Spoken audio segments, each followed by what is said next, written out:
Hoy yo te quiero hablar acerca de cómo romper el ciclo de pecado.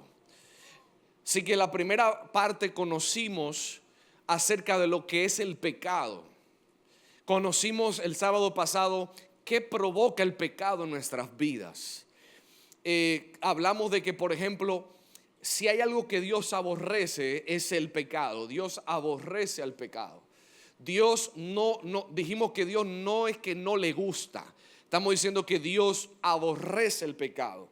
Y vimos en Jeremías cómo a través del profeta Jeremías Dios le habló al pueblo de Israel y le decía: dile al pueblo que están haciendo cosas que yo aborrezco, cosas que yo detesto. Y esas cosas era el pecado del pueblo. Entonces, cuando se trata del pecado, Dios aborrece el pecado. Y hablábamos de que cuando nosotros vamos creciendo nuestra relación con Dios, algo que debe de pasar en nuestra vida es que nosotros aborrecemos lo que Dios aborrece y amamos lo que Dios ama. Eso sucede cuando comenzamos a tener una relación personal con Dios. Pastor, si tú me preguntas cuál es la evidencia de que alguien tiene una relación genuina con Dios, es que es una persona que aborrece lo que Dios aborrece y ama lo que Dios ama. Si Dios aborrece el pecado, entonces tú aborreces el pecado, tú detestas el pecado. Es algo que te repugna, es algo que tú no quieres tener contacto con eso. No estoy hablando de personas per se, estoy hablando de lo que es el pecado. ¿Me entienden? Para que no se confunda. Entonces, pastor, tenemos que aborrecer a la persona. No, estamos diciendo aborrecer el pecado. Lo mismo pasa en una relación entre dos personas. Cuando yo conozco a una persona, comienzo a entender qué le agrada, qué no le agrada. Lo mismo pasa con el Señor. Mientras más tiempo conocemos al Señor, mientras más caminamos con el Señor, comenzamos a conocer qué Él aborrece, qué Él detesta. Entonces hablamos sobre eso y hablamos de las consecuencias del pecado. Hablamos de que por qué Dios está tan inmiscuido en ver el pecado en nuestras vidas. ¿Por qué Dios no simplemente nos deja pecar y punto? ¿Por qué Él está tan entrometido en ver el pecado? La Biblia habla de que Dios busca con linterna en nuestro corazón. Y dijimos que hay varias razones por las que Dios está pendiente del pecado en nuestras vidas. Primero, porque el pecado pone distancia entre Dios y nosotros. El pecado también pervierte la imagen de Dios en nosotros. El pecado va en contra de la naturaleza de Dios. Si Dios es bueno, entonces el pecado es lo opuesto. El pecado es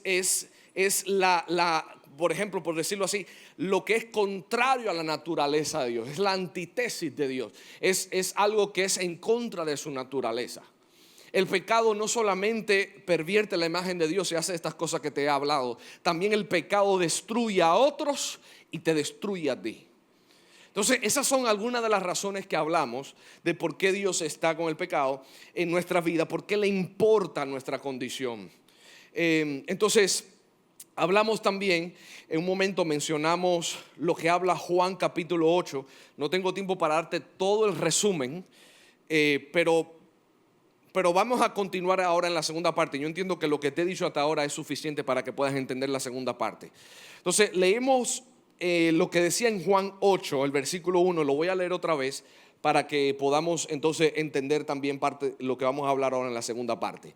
Dice Juan 8:1: y Jesús se fue al monte de los olivos y por la mañana volvió al templo, y todo el pueblo vino a él, y sentado a él les enseñaba. Entonces los escribas y los fariseos le trajeron una mujer sorprendida en adulterio, y poniéndola en medio le dijeron: maestro, esta mujer ha sido sorprendida en el mismo acto de adulterio, y en la ley nos mandó Moisés apedrear tales mujeres. Tú pues, ¿qué dices? Mas esto decían tentándole para poder acusarle. Pero Jesús, inclinado hacia el suelo, escribía en tierra con el dedo. Y como insistieran en preguntarle, se enderezó y les dijo: el que de vosotros esté sin pecado sea el primero en arrojar la piedra contra ella. e inclinándose de nuevo hacia el suelo, siguió escribiendo en tierra. Pero a ellos, al oír esto, acusado por su conciencia, se alían uno a uno, comenzando desde los más viejos hasta los postreros, y quedó solo Jesús y la mujer que estaba en medio. Enderezándose Jesús y no viendo a nadie sino a la mujer, le dijo: mujer, ¿dónde están los que se te acusan? ¿Ninguno te condenó? Y ella dijo: ninguno, Señor. Entonces Jesús le dijo: ni yo te condeno, vete y no peques más. Diga conmigo: vete y no peques más. Ahora, yo creo que ustedes pongan atención a esa frase, porque esa es la frase en la cual hemos basado esta enseñanza y la del sábado pasado. Ve y no peques más. Esto nos muestra algo importante. Esta frase nos muestra que Jesús no es tolerante al pecado.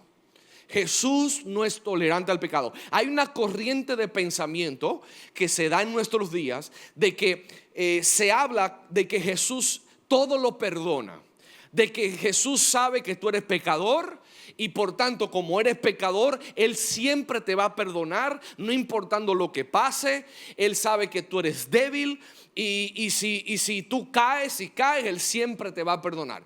Y tiene cierta verdad ese pensamiento, pero no es totalmente cierto.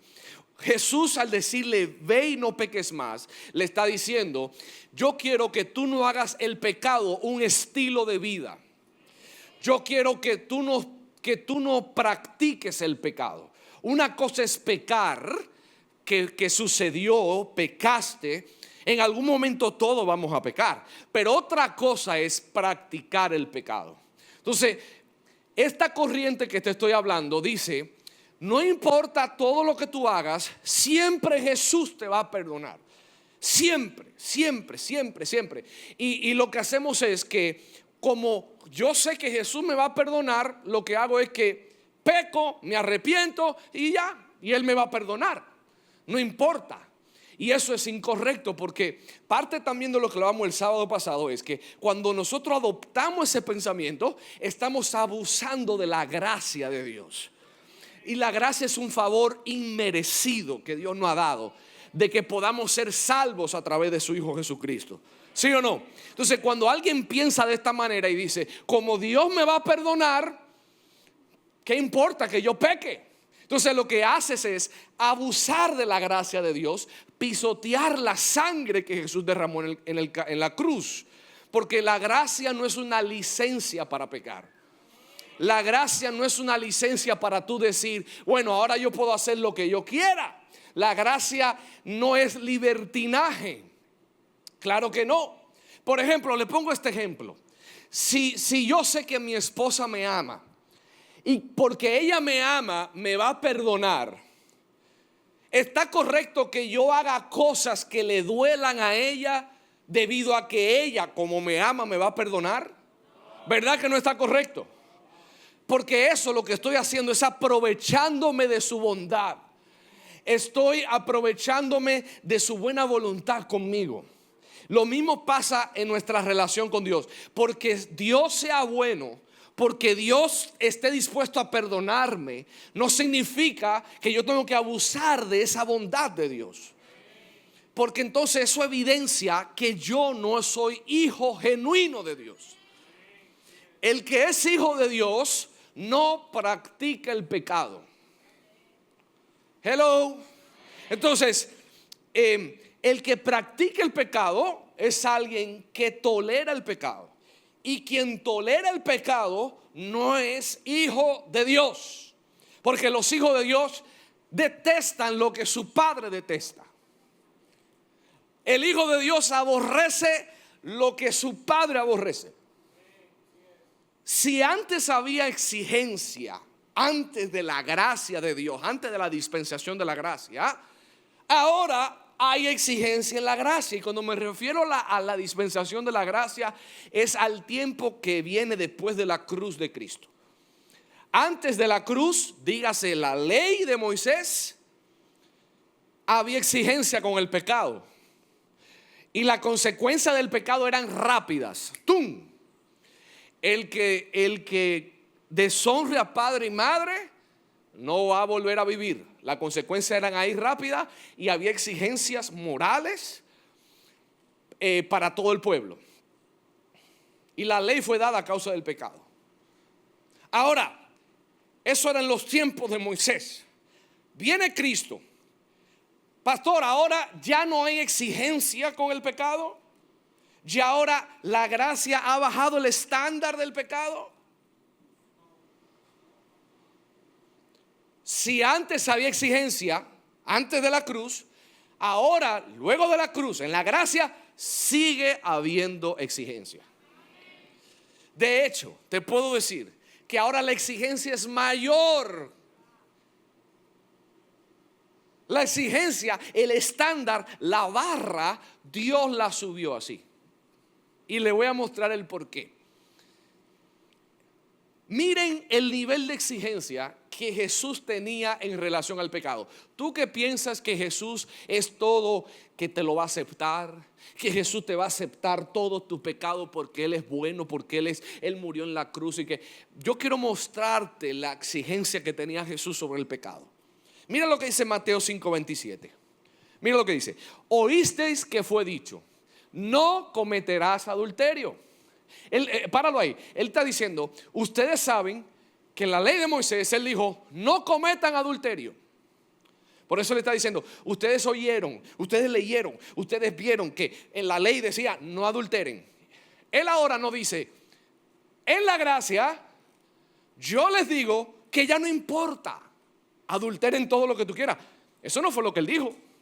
Mira lo que Jesús dice acerca del adulterio ahora. Versículo 28. Pero yo os digo que cualquiera que mira a una mujer para codiciarla, ya adulteró con ella en su corazón. O sea, que la gracia levantó más la barra. Antes de la gracia, adulterio se consideraba cuando la acción era cometida.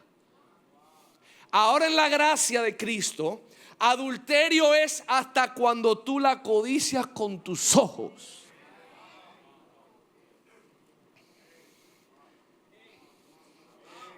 O sea que hay una mayor demanda en la gracia que en la ley.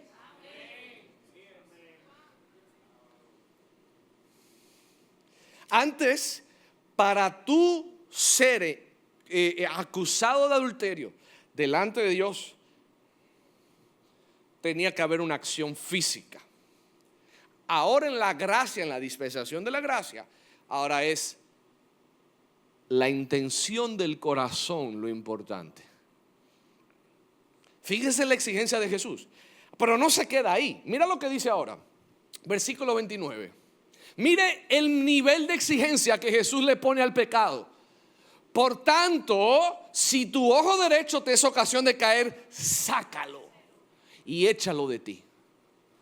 Sí, mejor es que se pierda uno de tus miembros y que no todo tu cuerpo sea, ¿qué más? ¿Qué más dice el versículo 30? Sea echado al infierno. ¿Qué más? Y si tu mano derecha te es ocasión de caer, córtala. Jesús, no sé si me están entendiendo.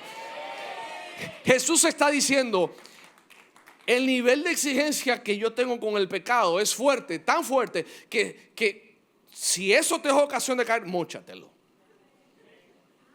Móchatelo. Sácate el ojo, móchate la mano o móchate lo que tú quieras.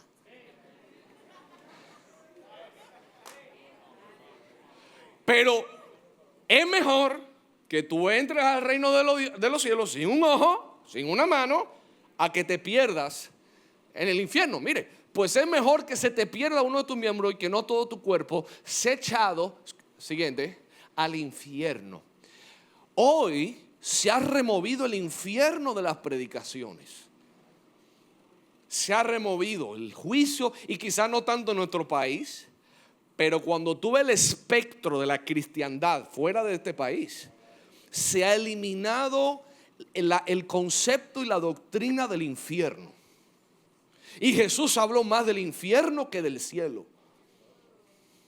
Hey, te puedo decir esto, que Jesús te ama, y amándote, aún amándote, es posible que tú vayas al infierno. Dios es tu Padre celestial y envió a su Hijo a morir para que todo aquel que en Él crea no se pierda.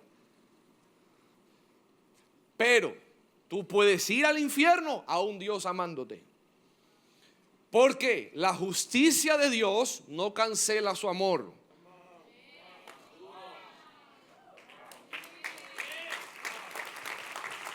Miren, si un día mi hijo comete una infracción, rompe la ley, comete un crimen, por más que yo lo ame a él va a tener que pasar su sentencia porque infringió la ley. Todos nosotros, en alguna manera, hemos infringido la ley de Dios. Y la consecuencia del pecado es muerte. La consecuencia de infringir la ley de Dios, la ley moral, es muerte.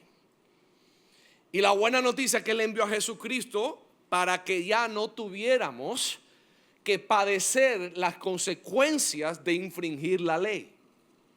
Pero si alguien dice: Jesús, yo no quiero recibir lo que tú hiciste en la cruz, yo quiero vivir mi vida, yo quiero seguir practicando el pecado porque me gusta, Dios te ama tanto que va a respetar tu decisión. Porque en el amor hay libre voluntad. Dios no creó robots. Dios creó hombres y mujeres con libre voluntad de decidir si quieren estar con Él o no quieren estar con Él. Dios te da toda la voluntad tuya para decidir. Pero quiero que sepas que el infierno es un lugar real y la consecuencia del pecado es muerte. No podemos remover el infierno. No podemos remover el infierno. Yo no sé por qué hay gente que se enfoca tanto en que los niños venían a Cristo y no se enfocan en que Jesús dijo: si tu ojo es ocasión de caer, sácalo, porque es mejor que entres al cielo sin un ojo a que pierda todo tu cuerpo o todo en el infierno. Yo no sé por qué se enfoca en que Jesús dijo que los niños vengan a mí. Eso es lindo, es bonito, pero esto es una advertencia que hay que prestarle atención. O sea, miren el nivel de exigencia que Jesús tenía en torno al pecado. Hay que prestarle atención, ¿sí o no? Entonces, entendiendo esto, debemos a tener una actitud correcta hacia el pecado. Diga conmigo: yo necesito tener una actitud correcta hacia el pecado. ¿Cuál es mi actitud hacia lo que Dios le desagrada? Para mí es algo pasable. Para mí es algo, bueno, eso es una mentirita. Bueno, cuando dos personas se atraen, eso es parte de la biología humana, que haya cosas que sucedan, es normal. Eso es solamente un pensamiento, eso no significa que yo soy un criminal. Entonces, ¿cuál es nuestra actitud? Le voy a decir algo. El peor cáncer que hay dentro de los cristianos es que minimizamos el pecado. Sí, ponemos el pecado como nosotros creemos que es el pecado. Eso no es nada. Tampoco fue que yo maté a una gente. Pero te digo algo, delante de Dios, mentira, por más piadosa que sea, es mentira. Fornicación delante de Dios, intimidad con alguien antes de casarse, es fornicación. No importa si es tu alma gemela, no importa si tú eres mucho mejor cuando estás no importa. Es fornicación.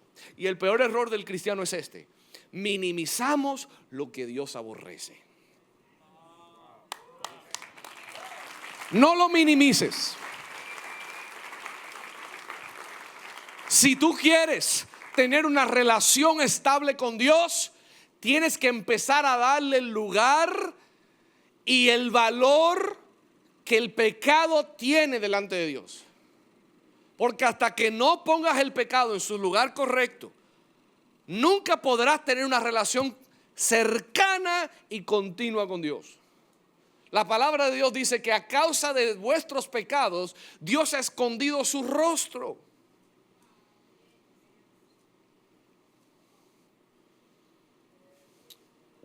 Entonces, si para mí el pecado es algo pequeño, es como esto. Miren esto. Ven acá. Ven cruzando por ahí. Y yo te voy a poner el pie para que tú te caigas. ¡Pum! Cállate. Miren esto. Ok, levántate. El pecado es como esto. Pero eso no es nada. Él no se murió. Él está bien.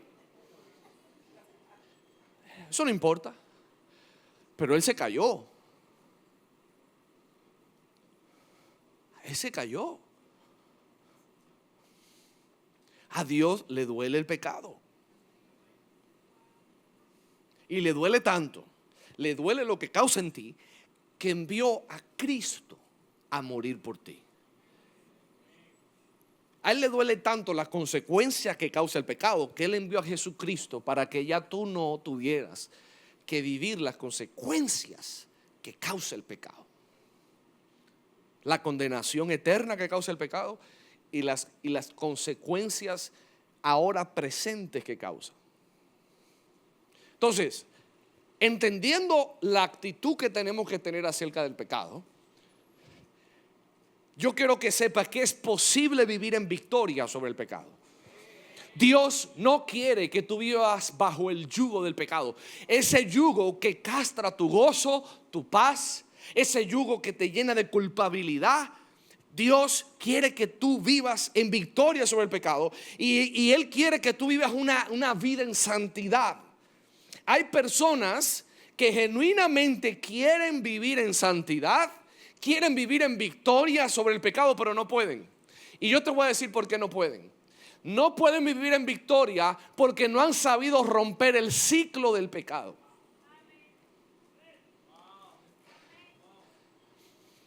Y para empezar a tener victoria sobre el pecado, tenemos que entender si en nuestra vida hay un ciclo que está arraigado en nosotros. Un ciclo es un patrón de tiempo que tiene un inicio, final y vuelve y se repite. Escucha esto. Un ciclo es algo que tiene un inicio, un final y luego vuelve y empieza otra vez. El ciclo del pecado entonces es un patrón repetitivo en el que el pecado se vuelve constante y echa raíces en la vida de una persona. Por eso hay personas que dicen: ya esta es la última vez que lo hago, esta es la última vez que me pasa, pero al rato repite la misma condición, porque hay un ciclo que está arraigado dentro de ti, que no has entendido, que no has podido romper, ¿sí? Entonces, hasta que no aprendas a romper ese ciclo, vas a vivir bajo el yugo siempre, sintiéndote culpable. Arrepentimiento, culpabilidad. Arrepentimiento, culpabilidad. Arrepentimiento, culpabilidad. ¿Alguien quiere ser libre de ese ciclo? Porque Dios no te ha llamado a vivir en culpabilidad, en destrucción. Dios no quiere que tú vivas triste, culpable toda tu vida. Él quiere que tú tengas una vida plena, llena de gozo, en perfecta comunión con Él, en paz. Hay gente de este lado que no quiere nada con Dios. Allá por ese lado, a ti te estoy viendo por allá.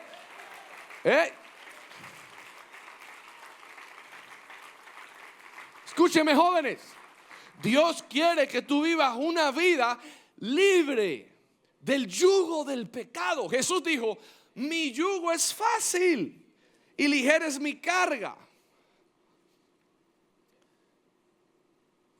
Yo decía la prédica pasada, yo no sé por qué nosotros vemos a Dios como nuestro adversario y no como nuestro aliado. Dios es tu aliado. Él quiere que tú vivas una vida plena, una vida abundante, una vida libre, una vida sana, una vida transformada. Pero el pecado es el principal enemigo para que eso suceda. Entonces, si queremos romper el ciclo del pecado, tenemos que entender cuál es el ciclo del pecado. En el libro de Jueces nos muestra cómo el pueblo de Israel experimentaba este ciclo de pecado que te estoy hablando. El libro de Jueces es el libro en el cual Israel, cuando murieron los profetas, Dios le levantó jueces que básicamente eran como hombres y mujeres de Dios que guiaban al pueblo y salvaban al pueblo cada vez que el pueblo entraba en el ciclo del pecado. En Jueces 2:18 dice esto: y cuando Jehová les levantaba jueces, Jehová estaba con el juez y lo libraba de mano de los enemigos todo el tiempo de aquel juez, porque Jehová era movido a misericordia por sus gemidos a causa de los que los oprimían y afligían. Miren esto, que era movido a misericordia por su gemido. O sea que el pueblo gemía a causa de la aflicción que estaba pasando, ¿verdad? ¿Y qué más? Mas acontecía que al morir el juez, ellos volvían atrás y se corrompían más que sus padres, siguiendo a dioses ajenos para servirles e inclinándose delante de ellos, y no se apartaban de sus obras ni de su obstinado camino. O sea, era un ciclo repetitivo. Y yo quiero mostrarte esta imagen que está aquí detrás de cómo era el ciclo de pecado del pueblo. Primero pecaban delante de Dios. Luego su pecado los llevaba a sufrimiento. Venían naciones, los oprimían, venían circunstancias difíciles. El pecado siempre te va a llevar a sufrimiento. Nunca te va a llevar a vida. El pecado no puede producir vida. Lo único que puede producir el pecado es muerte. Es lo único. El pecado produce sufrimiento. Entonces sufrían. Y luego, ¿qué pasaba? Como ellos estaban sufriendo por el pecado, comenzaban a clamar a Dios: Señor, ten misericordia de nosotros. ¿No ves cómo nos oprimen? ¿No ves lo que está pasando? Suplicaban. Luego Dios levantaba un juez como Sansón, como Débora, como Jefté. ¿Y qué pasaba? Los salvaba. Pero ¿qué pasaba? Cuando el juez moría, volvían otra vez al pecado.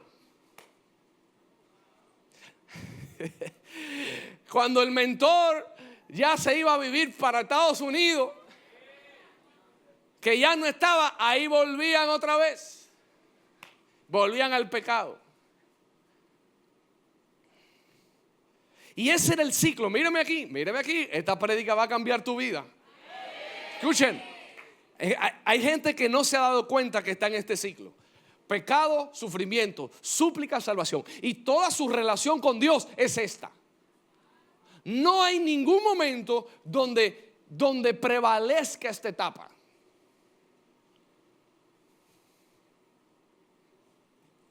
No tienen el gozo de la salvación del Señor.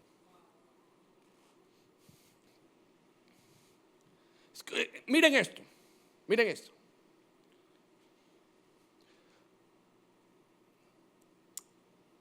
Si ponemos un caso hipotético, aquí está un joven que viene a la iglesia, constantemente viene, escucha las prédicas, pasa todo, la sirve en la iglesia, incluso visita a veces, viene, pero peca, entra en el pecado y comienza a practicar el pecado. Yo no quiero que tú solamente imagines pecados sexuales. Cualquier tipo de pecado: la mentira, el robo, el orgullo, la vanagloria. Incluye todo lo que es pecado ahí. y peca y practica el pecado aunque venga a la iglesia. Comienza a sufrir, lo botan del trabajo, contrae enfermedades, su cuenta de banco está a cero, su familia se está divorciando, está pasando procesos, tribulaciones, pensamientos de suicidio, de muerte, sufrimiento.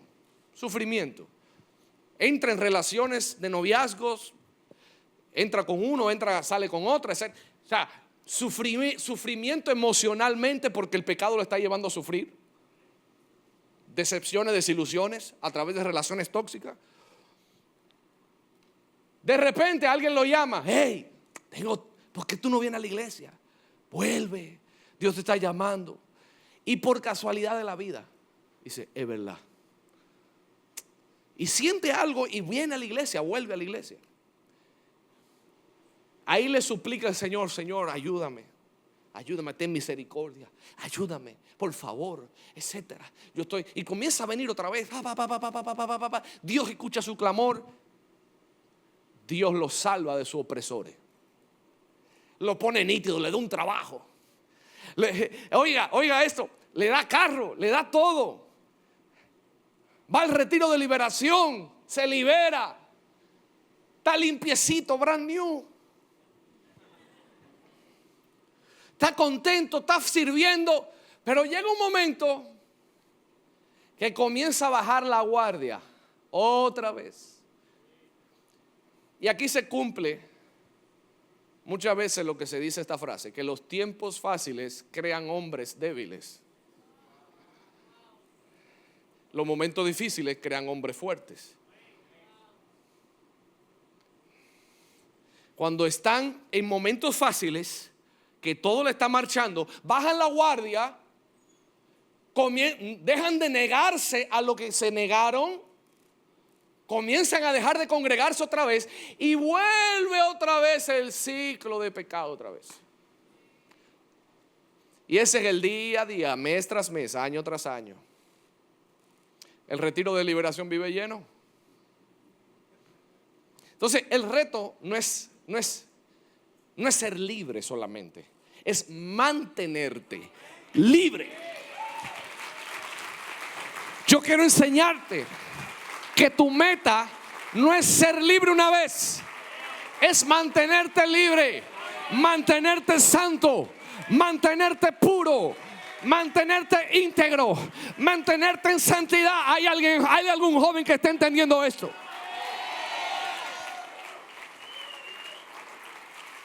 ¿Hasta cuándo se va a acabar ese ciclo en tu vida? Tiene que haber alguien aquí molesto consigo mismo. Alguien aquí tiene que estar harto de esa condición, que pueda decir, ya yo no quiero vivir lo mismo todos los años. Yo quiero crecer, yo quiero progresar. Ya no quiero seguir en la misma estado emocional, en el mismo estado espiritual. Algo tiene que pasar en mi vida hoy. Sacúdete, cambia. El diablo te tiene en un círculo vicioso y no lo entiendes. Estás sentado aquí y todavía estás así. No entiendes que estás en un ciclo vicioso.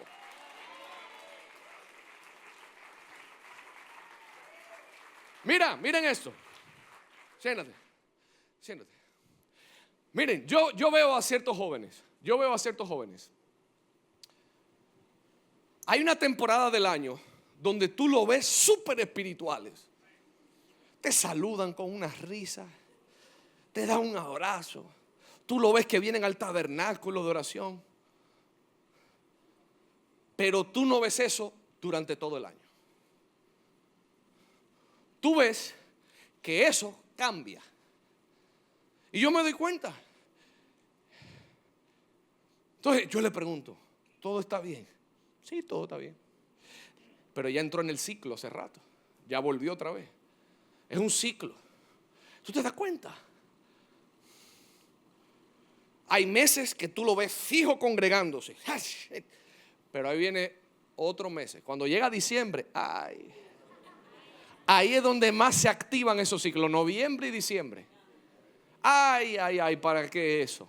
Diciembre lo activa como el abanico de la casa. ¡Pink! Ya, lo perdimos en diciembre.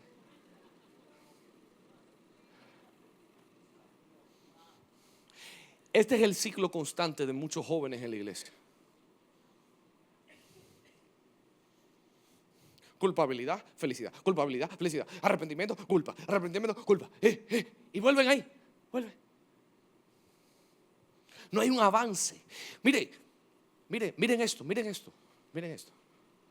El hecho de que algo se mueva no significa que esté avanzando.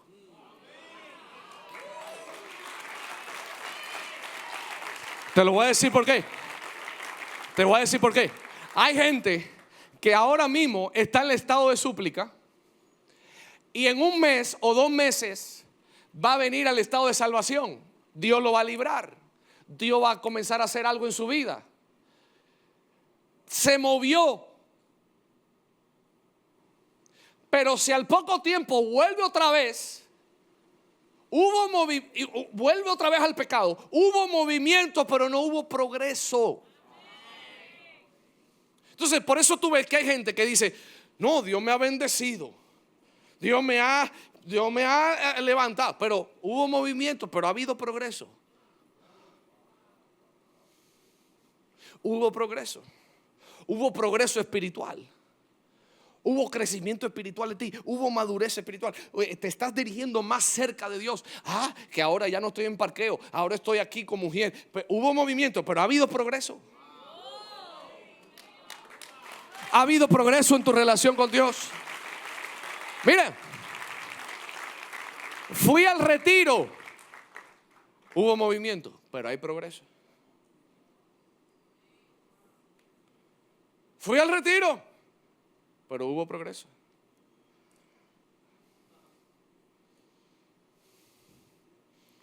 Israel tenía movimiento, pero no había progreso.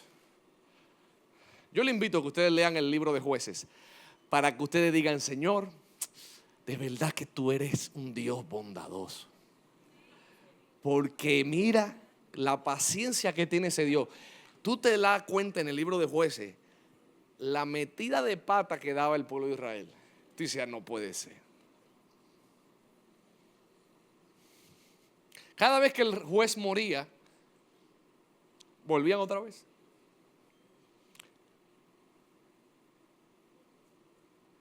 Hay gente que su permanencia espiritual depende de una gente. Y tú te das cuenta de la inmadurez espiritual porque en el momento que esa persona no está, hay problema. Tú te das cuenta que en el momento que se mudan de país, que ya el juez que lo llevaba a salvación, la persona que lo instruía estaba, ya tú te das cuenta que cuando no está ahí y se mueven de país, lo perdimos. Lo perdimos.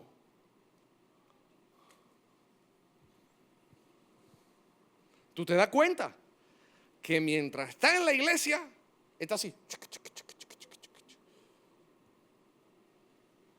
Al salir de la iglesia, que el juez no está ahí, ¡ay, lo perdimos! Lo perdimos. Entonces, yo te quiero enseñar, pastor, cómo yo salgo de ese ciclo. Cómo yo rompo ese ciclo en el que he estado. Primero, para romper ese ciclo, tienes que conocer cómo se da a luz el pecado. ¿Cómo se da a luz? ¿Cómo se origina el pecado? Porque si yo sé cómo se origina, si yo sé cómo se da a luz en mi vida, entonces puedo prevenir que inicie el proceso, el ciclo. Entonces, miren lo que dice Santiago 1:13. Quiero que me dé un poquito más de tiempo para explicarte esto y ya estoy terminando. Dice Santiago 1:13: que nadie al ser tentado diga: es Dios quien me tienta. Porque Dios no puede ser tentado por el mal, ni tampoco tienta a él a nadie. Todo lo contrario, cada uno es tentado cuando sus propios malos deseos lo arrastran y seducen. Luego, cuando el deseo ha concebido, engendra el pecado, y el pecado, una vez que ha sido consumado, da a luz la muerte. ¿Qué da a luz el pecado siempre? ¿Qué da a luz la mentira? ¿Qué da a luz la envidia? ¿Qué da a luz la fornicación? ¿Qué da a luz la pornografía? ¿Qué da a luz el adulterio? Queda luz la borrachera. Queda luz la.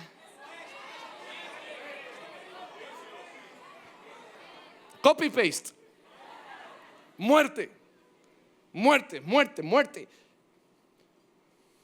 Muerte espiritual, muerte física. ¿Sabe que la conexión entre una enfermedad física y el pecado es sumamente estrecha?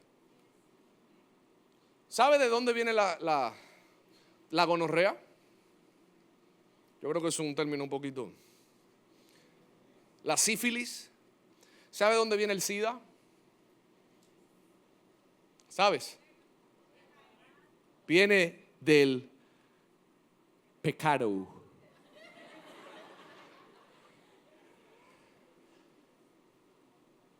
Pecado. De ahí viene. ¿Sabe de dónde viene la cirrosis? Es que el hígado se te está. Pecado. En borrachera. ¿Sabe de dónde vienen los divorcios en los matrimonios? Pecado. Todo lo que es pecado es muerte, trae muerte. Trae muerte física, espiritual, emocional y eterna.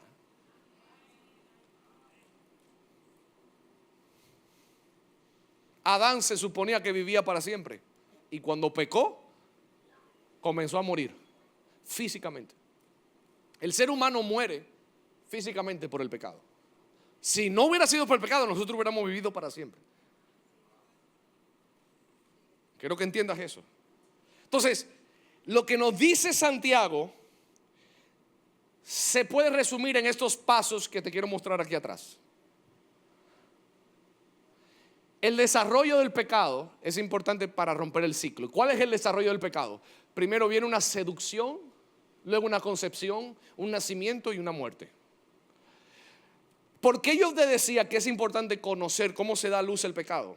Porque si yo entiendo que el pecado inicia con una seducción, entonces puedo librarme de caer en el pecado y últimamente puedo librarme de caer en muerte. El pecado siempre inicia con una seducción.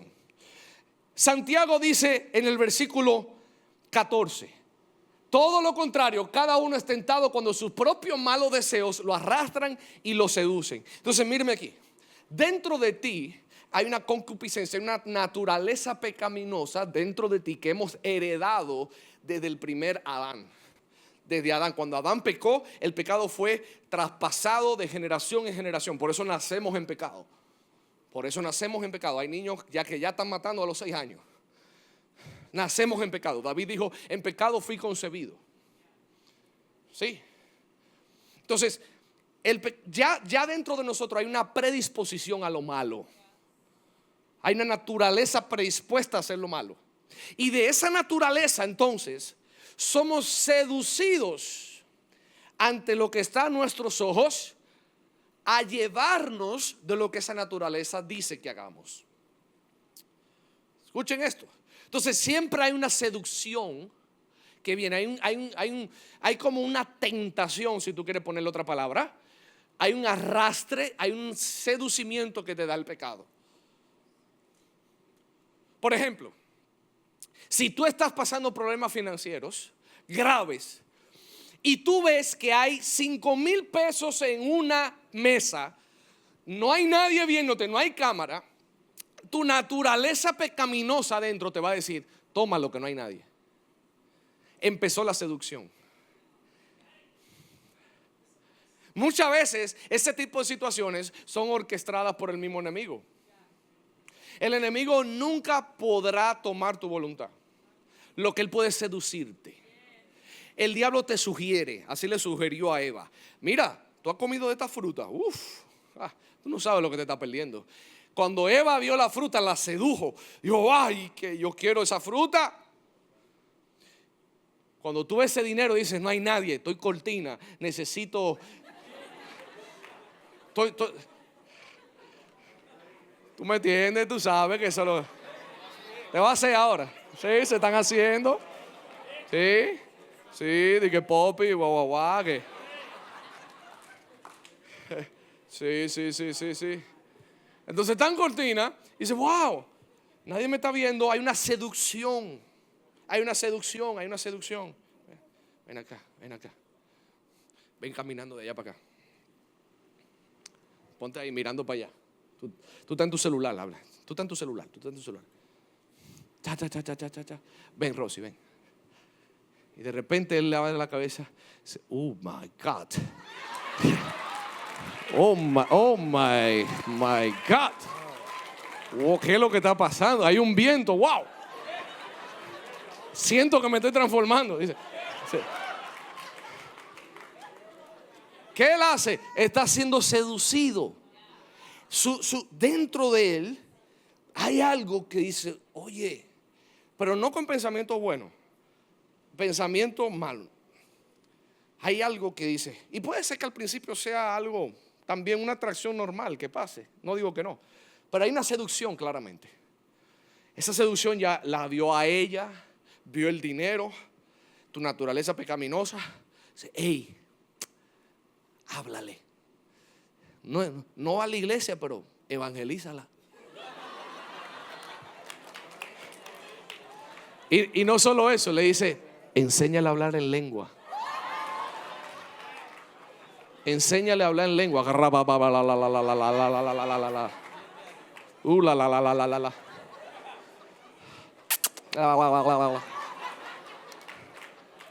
Enséñale a hablar en lengua. Tómate ese dinero que nadie te va a ver. Al final, alguien lo dejó. Eso es Dios que te está bendiciendo. Dios vio tu clamor. Dios vio tu súplica. Tómalo, es tuyo. Está la seducción. Entonces, ¿qué pasa? Que esa seducción da luz a una concepción en tu mente. La mente que no está convertida a Cristo, entonces concibe. Y la concepción es como armar el esquema del pecado. La concepción es como construir el plano, dibujar el plano de cómo lo voy a hacer, qué voy a decir, si me encuentran, qué digo, si el pastor se entera, qué voy a decir, si mis papás se enteran. Estoy concibiendo, estoy planificando el pecado. Ahí se está concibiendo como un bebé, está creciendo. Bueno. Yo creo que yo puedo invitarla a cenar y bueno, y podemos, no sé, podemos pararnos ahí en el malecón y bueno, pero hay una voz que te dice, pero tú no has hablado con el pastor. Sí, pero todavía no hay nada, o sea, no importa, o sea, somos amigos. Pero dentro en el fondo él sabe que no es amigo que quiere ser. Él dentro en el fondo, él sabe que no quiere ir al malecón, él quiere hablar en lengua con ella. Dentro en el fondo, él sabe que lo que quiere ir a la cabaña, a la oficina. No es que quiere ser amigo, él sabe dentro, él está planificando cómo lo va a hacer. Cuando alguien te dice, yo no sé cómo pasó, tú sí sabes cómo pasó. Tú lo planificaste. O la computadora se abrió sola. La página salió así y el diablo tomó tu mano. Dale a enter. El diablo no tomó tu mano. Tú le diste. Tú planificaste. Tú estabas esperando que todo el mundo se durmiera. Tú esperabas que todo...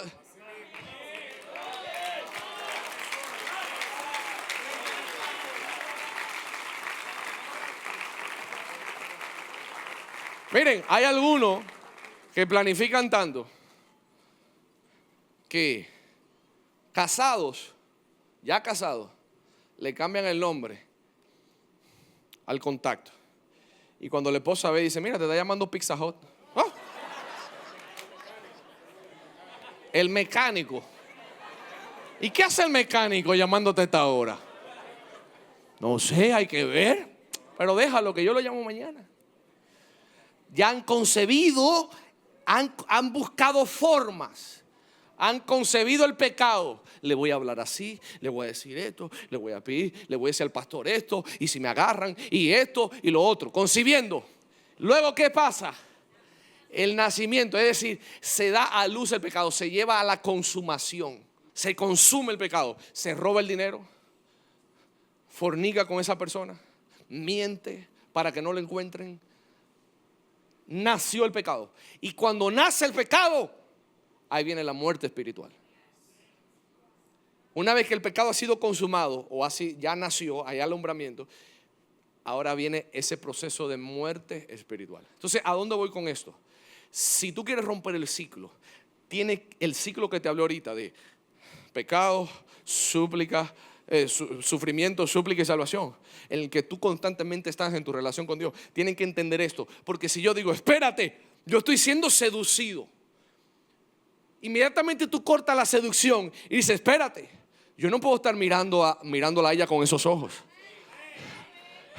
Espérate, yo no puedo estar considerando un dinero que no es mío. Espérate, sí, me voy a evitar que me corrijan si digo esta mentira. Esa es la seducción, pero no me conviene. Yo prefiero entonces decir la verdad antes de que llevar una muerte espiritual. Entonces, ¿qué tú haces? Corta el pecado, corta la seducción. Inmediatamente cortaste en el inicio, ya no tiene poder sobre ti. Ya no tiene poder sobre ti. Córtala. Por eso, si tú cortas la seducción, si tú cortas la seducción, que te va a llevar entonces a comenzar a romper el ciclo de pecado. El cortar esa seducción contiene también cortar ambientes, cortar lugares, cortar personas que te lleven a la seducción. La seducción va a venir en cualquier momento porque tu naturaleza pecaminosa sigue latente. Lo que pasa es que en algunos está más presente que en otros. Uno la tienen más presente, otros la tienen más apagada. ¿Cuáles son las que la tienen más apagada? Los que están muriendo a la carne, los que están sacrificando sus deseos. Esos son, pero la naturaleza siempre va a venir. La naturaleza pecaminosa siempre va a estar. Tú vas a recibir tentación siempre, uno más que otro, y vas a ser tentado más en otras cosas que otras personas. Lo que es tentación para mí, para ti quizás no es tentación para mí. Cada quien tiene su naturaleza pecaminosa, lo cual lo lleva al pecado. Ahora tú tienes que saber qué me lleva ahí. Si yo sé que estoy propenso a ser seducido por la pornografía, ¿por qué yo tengo una computadora en mi cuarto? Y no solo eso. Si yo sé esto, ¿por qué estoy a altas horas de la noche despierto? Si yo sé que soy propenso a eso, ¿por qué tengo ahora a altas horas de la noche, a las 2 de la mañana, 1 de la mañana? ¿Qué haces hablando? ¿Qué haces ahí? Despierto, tú tienes que estar acostado hace rato. Entonces, si tú cortas el inicio de la seducción, ya el pecado no va a tener el dominio que tenía sobre ti. Entonces, hay gente que es como los ratoncitos que le ponen un queso. Entonces, cuando la seducción está así, así que cuando ven falda,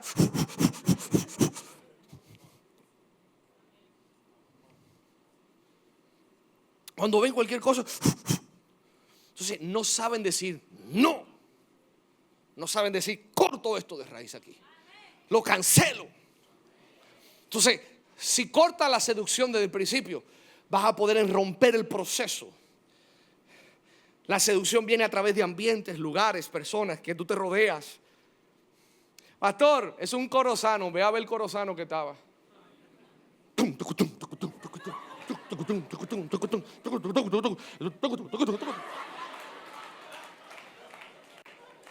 No, en el cumpleaños de mi primo.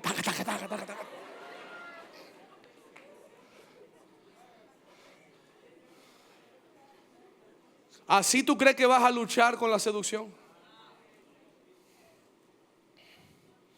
Oye, así está como uno que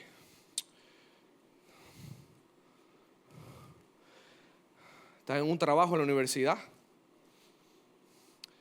y van a hacer el trabajo en equipo y están, bueno, dame tu correo, le dice el joven de Dios a la chica. Y la chica, dame tu correo. La gatita 08. @gmail.com. Ok. Anota. Bien, no vamos a hacer prejuicio.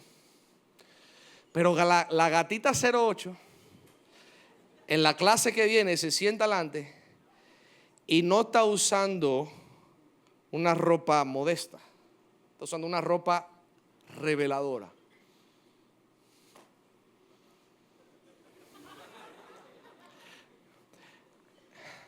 Él dice, bueno, no vamos a hacer prejuicios. Después el otro día, la gatita 08 le dice, hola, conseguí tu número. Es verdad. Él dice, no vamos a hacer prejuicios. Y la gatita 08 le dice, aquí en mi cuarto.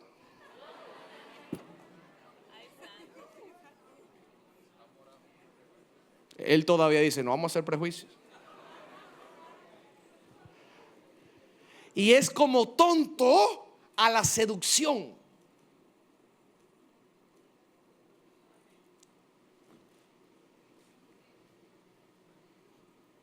Es tontica ante la seducción. El diablo, para seducirte, te va a decir que hasta su tatarabuelo era pastor y que él era pastor en un momento. ¿Qué? Una familia pastoral. Tonta, no entiende la seducción. Abre tus ojos. Abre tus ojos. 2. Si tú quieres romper el ciclo, tienes que reconocer la verdad de tu pecado. Ser honesto, confesar al Señor. Salmo 32:1-6 dice esto: bienaventurado aquel cuya transgresión ha sido perdonada y cubierto su pecado. Bienaventurado el hombre a quien Jehová no culpa de iniquidad y en cuyo espíritu no hay engaño. Mientras callé, se envejecieron mis huesos en mi gemir todo el día, porque día y de noche se agravó sobre mí tu mano, se volvió mi verdor en sequedades de verano. Mi pecado te declaré y no encubrí mi iniquidad. Confesaré mis transgresiones a Jehová. Escucha, si tú quieres romper el ciclo del pecado, tienes que ser honesto con el Señor y reconocer: Señor, yo he pecado.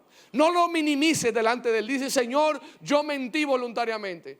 Yo tomé eso que no era mío. Señor, yo tuve estos pensamientos con esta persona. Yo vi estas cosas. Tú tienes que ser honesto con el Señor. Digo conmigo, ser honesto con el Señor. Mírame aquí, no te estés agarrando los cabellos.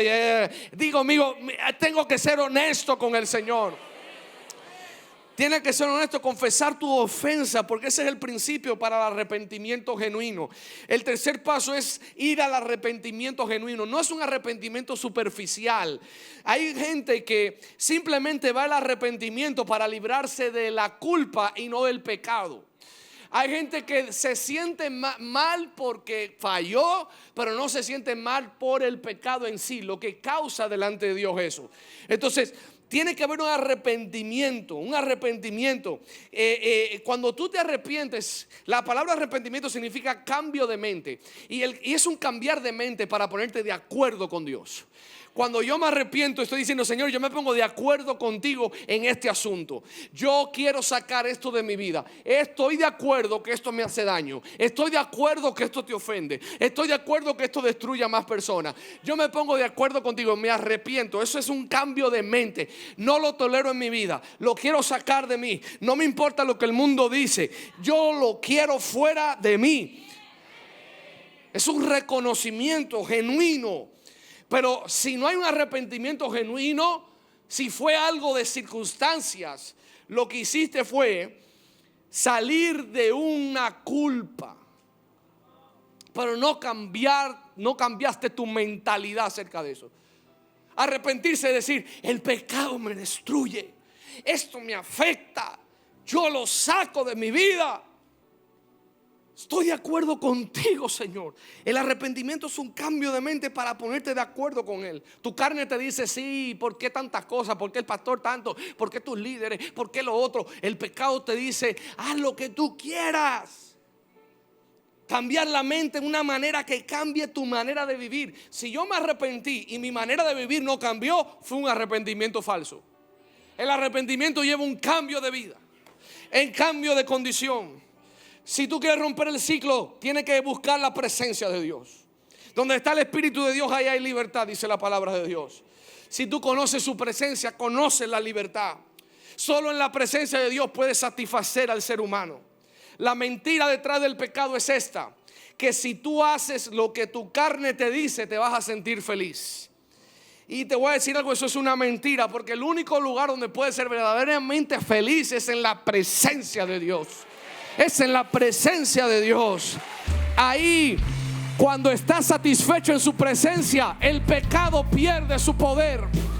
Se necesita jóvenes que vayan a la presencia. Se necesita jóvenes que busquen comunión. Se necesita jóvenes que busquen a Dios en oración. Y si buscas tu felicidad en la presencia, el pecado va a perder su poder. Tiene que venir el tiempo donde te sientas tan satisfecho en la presencia que te repugne el pecado. Cuando un joven está satisfecho en la presencia, el pecado es algo que le repugna. Tienes que enamorarte de Jesús de tal manera que no busques satisfacción entre otras cosas. Si estás enamorado de Cristo, tú solo tendrás ojos para Él, oídos para Él, tendrás bocas para Él, tu cuerpo será para Él. Pero tienes que enamorarte de Jesús, no de una religión. No te enamores de una religión, enamórate de Jesús, enamórate de su presencia.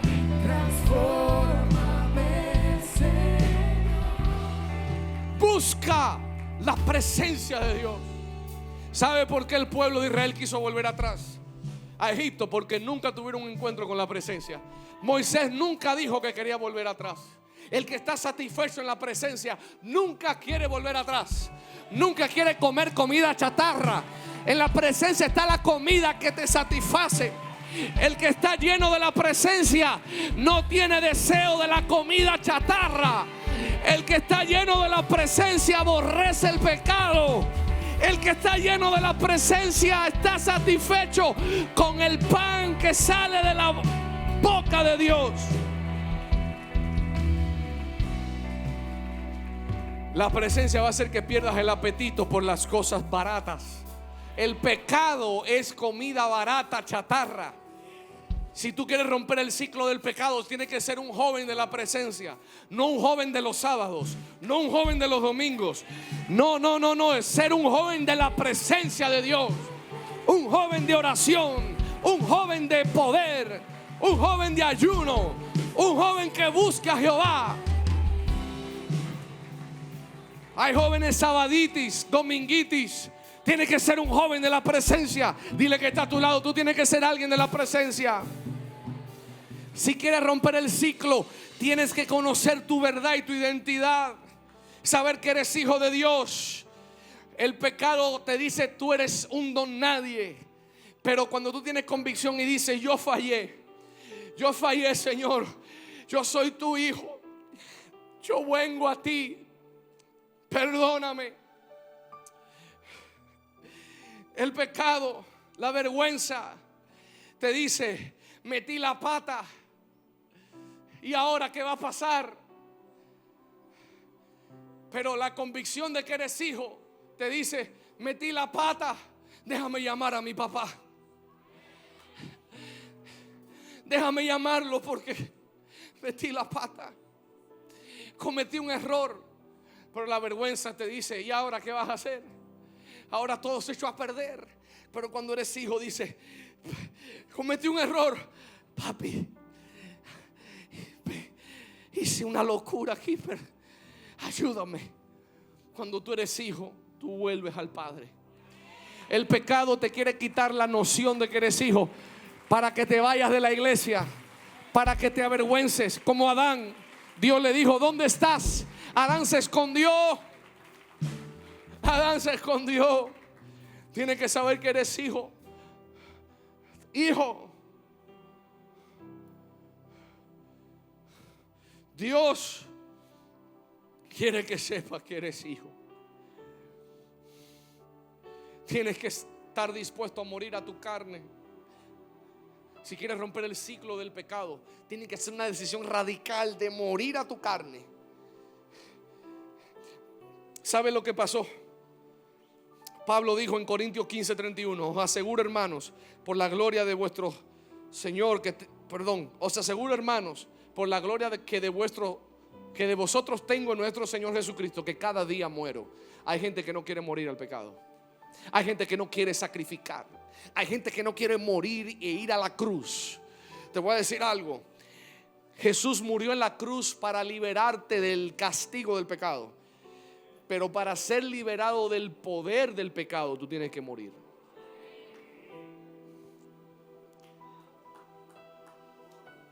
Él en la cruz dijo: ya no tienes que ir a la condenación eterna. Yo compré tu libertad del castigo del pecado. Ahora, si tú no quieres que el poder del pecado esté sobre ti, tú tienes que morir a tu carne. Y no lo digo yo, lo dice la palabra. Romanos 5, mira lo que dice: dado que fuimos unidos a Él en su muerte, también seremos resucitados como Él. Sabemos que nuestro antiguo ser pecaminoso fue crucificado con Cristo para que el pecado perdiera su poder en nuestra vida. Ya no somos esclavos del pecado, pues cuando morimos con Cristo fuimos liberados del poder del pecado. Miren, Él lo usa plural. Cuando morimos, Él no dice cuando Cristo murió. Cuando yo me hago partícipe del padecimiento de Cristo, cuando yo me identifico con su cruz y muero a mis deseos, el pecado pierde su poder. Por eso no puedes romper el ciclo, porque el pecado tiene poder sobre ti de arraigo, porque no has muerto a tu carne. Ay, es que no puedo. Tú sí puedes. Tú puedes decir que no. El Espíritu Santo, junto con tu decisión de morir, te lleva a la santificación. La santificación es un proceso tanto participativo del Espíritu Santo y tú. Fuimos justificados y ahora estamos siendo santificados. Y la santificación se necesita tu decisión y la obra del Espíritu Santo en ti. Si tú tomas la decisión, el Espíritu Santo te ayuda en tu debilidad. Él no va a hacer tu trabajo, pero tú tienes que anhelar. Tienes que anhelar morir a tu carne. Y si quieres salir del ciclo, necesitas, número 7, dar cuentas a alguien de tu condición. Tú necesitas romper ese ciclo al decirle a alguien: yo lidio con esto, yo necesito ayuda con esto. Ya yo no quiero vivir como estoy viviendo. Y yo quiero comentar, ya sea un agente espiritual, un mentor. No tu mejor amiga, no. Una persona que te pueda ayudar, que sea espiritual, tu mentor, tu pastor, un diácono de la casa, alguien espiritual que tú puedas comentarle algo y que te pueda levantar de esa condición. Dar cuentas. Hay gente que todo lo tiene secreto, tienen 1000 secretos y nadie nunca lo sabe. ¿Cómo te podemos ayudar si no sabemos lo que tú estás pasando? Tienes que dar cuenta de lo que tú tienes. Yo sé que me he extendido mucho y le pido perdón, pero valió la pena. Valió la pena. El pecado tiene que romperse esta noche. Hoy hay jóvenes que van a ser libres. Hay jóvenes que van a romper ese ciclo. Hay jóvenes que van a renacer esta noche. Hay jóvenes que van a volver a resucitar. Hoy se levanta una generación santa, una generación apartada, una generación intrépida, una generación eficaz, una generación que dice: Señor, yo quiero ser santo, yo quiero ser santa. Hay una generación que se levanta con osadía. Si tú eres libre, si quieres ser libre, grita, grita. Que se rompa el ciclo de pecado, que se rompa ese ciclo, que se rompa ese ciclo. Yo declaro que tus mejores días en tu relación con Dios van a venir hoy. Tus mejores días vienen hoy.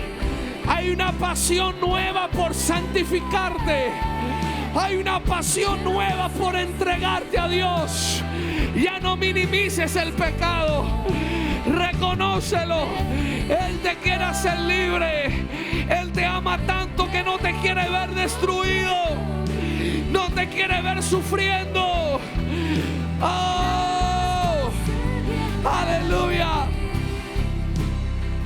aleluya, aleluya. Escucha eso.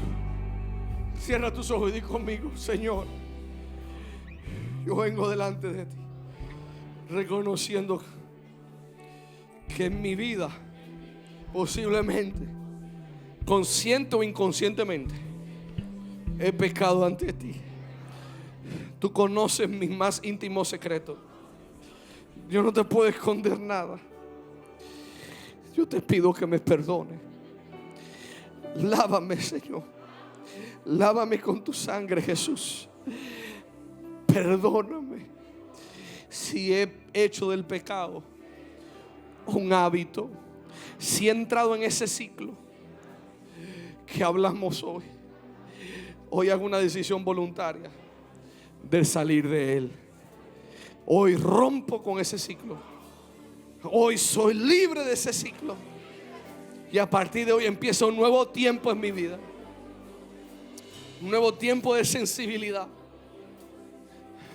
Un nuevo tiempo de comunión. En el nombre de Jesús. Amén y amén.